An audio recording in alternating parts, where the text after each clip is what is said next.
जय हिंद। आज हम बात करते हैं, यदि आप पूर्णिया यूनिवर्सिटी पूर्णिया से जो है ग्रेजुएशन कर रहे हैं पार्ट 1, पार्ट 2, पार्ट 3, तो इस वीडियो में बताएंगे यदि आपका जो है किसी में यदि पार्ट 1 या पार्ट 2 या पार्ट 3 में जो है आपका रिजल्ट प्रमोट या पेंडिंग या अब्सेंट हो गया है तो आपको अपना रिजल्ट कैसे सुधार करवाना है, पूरा आपको स्टेप बाय स्टेप सारी जानकारी दिया जाएगा। कैसे आपको आवेदन लिखना है, कहाँ आपको आवेदन जमा करना है, कैसे आपको एब्सेंटी मेमो निकालना है, पूरी जानकारी आपको इस वीडियो में दिया जाएगा। यदि आपका जो है पार्ट 1, पार्ट 2, पार्ट 3 किसी में भी जो है प्रमोट हो आप या एब्सेंट हो या आपका रिजल्ट पेंडिंग है, पूरी जानकारी आपको इस वीडियो में दिया जाएगा।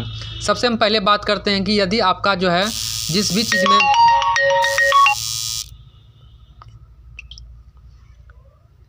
में आपका जो है पेंडिंग है, तो सबसे पहले जैसे रिजल्ट आने के बाद आप उस पीडीएफ में देखेंगे आपका जो है प्रमोट है या पेंडिंग है या एब्सेंट है। तो उसके लिए सबसे पहले आपको क्या करना है, तो रिजल्ट आने के बाद आपको अपना टीआर देखना है। टीआर आपको कहाँ मिलेगा, आपका अपना कॉलेज में जो है टीआर आपको भेज दिया जाता है। वहाँ से टीआर देखें कि टीआर में आपका क्या लिखा हुआ है। टीआर जो है देखने के बाद यदि आपका टीआर में जो है AB लिखा रहेगा तो AB का मतलब हुआ कि आपको अब्सेंट कर दिया गया है। तो अब्सेंट के कारण जी भी जो है आपका जो है उसमें जो है प्रमोट लिखा हुआ रहेगा। तो पहले आपको देखना है कि आपका अब्सेंट है, तो अब्सेंट है तो उसके बाद आपको क्या करना है, यदि आप एग्ज़ाम दिए हैं फिर भी आपका किसी कारण से मान लीजिए एग्जाम अब्सेंट कर दिया है आपको, यानी उसमें आपका टीआर में जो है AB लिखा हुआ है, यानी आपको जो है दिए हैं एग्ज़ाम फिर भी आपको जो है अब्सेंट कर दिया गया है। तो अब्सेंट दो भी एग्ज़ाम में हो सकता है, या आपका थ्योरी एग्ज़ाम में या आपका जिस सब्जेक्ट में मान लीजिए प्रैक्टिकल है तो प्रैक्टिकल में भी जो है अब्सेंट कर दिया है। तो वो आपको जो है टीआर में ही स्पष्ट रूप से दिखाई देगा कि आपका थ्योरी में अब्सेंट हुआ या प्रैक्टिकल में अब्सेंट हुआ। तो यदि मान लीजिए कि आपका जो है थ्योरी पेपर या प्रैक्टिकल किसी में भी अब्सेंट हो चुका है तो आपको जो है एक आवेदन लिखना है। किसके नाम पर, सबसे पहले जिस कॉलेज से आप हैं उस कॉलेज से जो है आपको जो है सबसे पहले जिस कॉलेज में आपका एडमिशन है उस कॉलेज के नाम से आपको पहले लिखना है कि सेवा में केंद्राधीक्षक महोदय। उसके बाद यहाँ पर लिखना है महाविद्यालय जहाँ पर आप एग्ज़ाम दिए हैं उस कॉलेज का नाम यहाँ पर आपको लिखना है। चाहे आप जहाँ पर आपको प्रैक्टिकल हुआ है तो उस कॉलेज का नाम यहाँ पर लिखिएगा, या जहाँ पर आपका थ्योरी हुआ है जिस भी चीज़ में आपको अब्सेंट किया है उस कॉलेज का आपको यहाँ पर नाम लिखना है। सेवा में केंद्राधीक्षक महोदय, उसके बाद उस कॉलेज का नाम लिखिएगा जहाँ पर आपका जो है एग्ज़ाम हुआ है। उसके बाद यहाँ पर लिखना है द्वारा प्रधानाचार्य महोदय, जिस कॉलेज में आपका एडमिशन है उस कॉलेज का नाम लिखिएगा, यानी जिस कॉलेज में आपका एडमिशन है उसके बाद उस कॉलेज का नाम आपको यहाँ पर लिखना है। उसके बाद विषय में लिखना है DP मतलब डिग्री पार्ट 2 में या पार्ट 1 में या पार्ट 3 में जिस भी चीज़ का है तो वो लिखिएगा। और उसके बाद जिस सब्जेक्ट में आपको अब्सेंट किया है तो वो लिख दीजिएगा उस सब्जेक्ट का अटेंडेंस मेमो निर्गत करने के संबंध में। तो इसका प्रक्रिया सबसे पहले क्या है कि आपको जो है जिस कॉलेज में आपका एग्ज़ाम हुआ था वहाँ पर जा करके आपको उस कॉलेज से जो है अब्सेंटी मेमो लाना पड़ेगा। अब्सेंटी मेमो लाने के बाद जो है आपको यूनिवर्सिटी और अपना कॉलेज दोनों में जो है एक आवेदन लिख करके अब्सेंटी मेमो को जमा करना पड़ेगा। तो आप जिस कॉलेज में एग्ज़ाम दिए थे वहाँ जब आप जाइएगा अब्सेंटी मेमो लेने के लिए तो आपको अब्सेंटी मेमो नहीं दिया जाएगा, बोलेगा कि आप जो है अपने जिस कॉलेज में आपका एडमिशन है वहाँ से जो है अप्लीकेशन को फॉरवर्डेड करा के लाओ। तो वही ये फॉरवर्डेड आवेदन आपको कैसे लिखना है उसके बारे में यहाँ पर आपको जानकारी दे रहे हैं। तो यहाँ पर आपको सबसे पहले सेवा में जहाँ पर केंद्राधीक्षक महोदय जहाँ पर एग्जाम दिए थे उस कॉलेज का नाम यहाँ पर लिखिएगा। उसके बाद द्वारा प्रधानाचार्य महोदय, जिस कॉलेज में आपका एडमिशन है उस कॉलेज का नाम यहाँ पर आपको लिखना है। विषय लिख दीजिएगा जिसमें डिग्री पार्ट 1, 2, 3 जिसमें आपको अब्सेंट किया है वह लिख दीजिएगा अटेंडेंस मेमो निर्गत करने के संबंध में।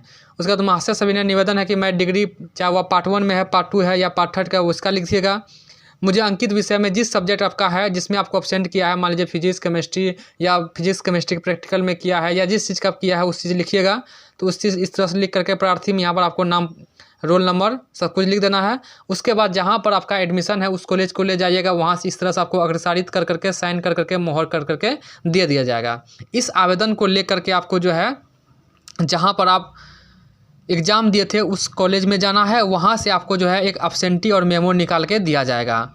उस अब्सेंटी मेमो को जो है उसके बाद आपको यूनिवर्सिटी में जमा कर देना है और कॉलेज में भी आवेदन लिख करके जमा कर देना है ताकि आपका रिज़ल्ट सुधार हो जाए।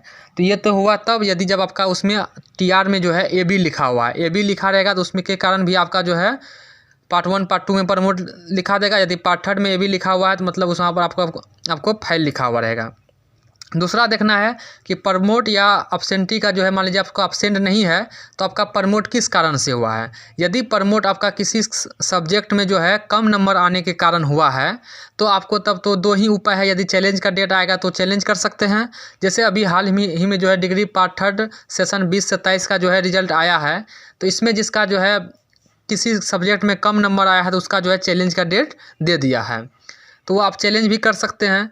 यदि मान लीजिए कि आपका जो है कम नंबर आया है तो दो कारण है, यदि चैलेंज में भी नंबर नहीं बढ़ा तब तो आपको फिर से एक बार फॉर्म भरना पड़ेगा, फिर से आपका बैक ईयर वाला जो है जिस सेशन का उसके साथ जो है आपको फिर से एग्जामिनेशन फॉर्म भर करके एग्ज़ाम देना पड़ेगा। उसके बाद जो है तब आपका रिजल्ट क्लियर होगा।